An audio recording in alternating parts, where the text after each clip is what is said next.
In the quaint village of Elmridge, nestled between the rolling hills and ancient woods, a legend was whispered among the elders about a lost manuscript holding secrets of the forgotten times, secrets of knowledge so vast it could unravel the fabric of history itself. William, a young history enthusiast and an aspiring writer, had heard these tales from his grandfather and had always brushed them off as mere folklore, until one summer evening, William was helping his mother clear out his late grandfather's attic when he stumbled upon an old, dusty box tucked in the corner. Inside, there was nothing but a handful of moth-eaten books and a map crinkled with age. At the bottom, however, lay a peculiar, leather-bound journal, its cover embossed with symbols that William did not recognize. Intrigued, he set aside the journal to explore it later that night. As the clock struck midnight, William opened the journal by the flicker of his lamp.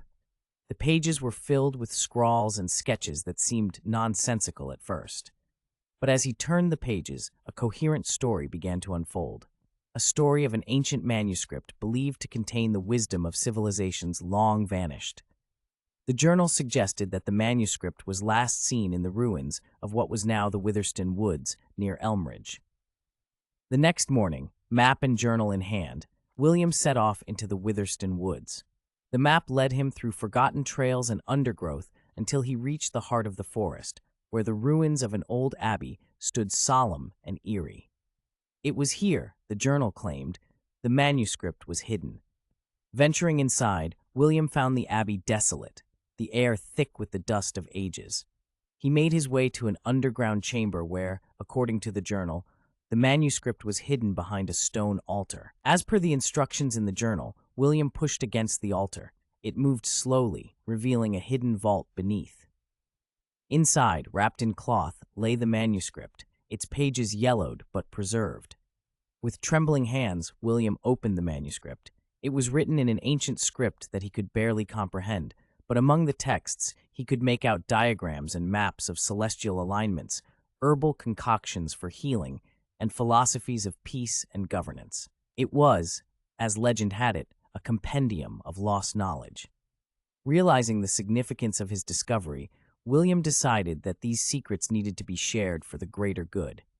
Over the months that followed, with the help of experts in various ancient languages and historians, William took part in translating and deciphering the manuscript. The task was painstaking but fulfilling. On the manuscript's publication, it stirred intrigue and awe throughout the world, reaffirming the cultural riches hidden in plain sight, waiting to be rediscovered. Elmridge transformed, becoming a center of learning and a testimony to the power of curiosity and perseverance. William continued his pursuit of history, inspired by the adventure and fortified by the truth that sometimes stories, even those which seem like mere folk tales, can hold the most profound truths waiting to be uncovered. He often looked back at that summer evening, grateful for the dusty attic and the forgotten journal that changed his life forever.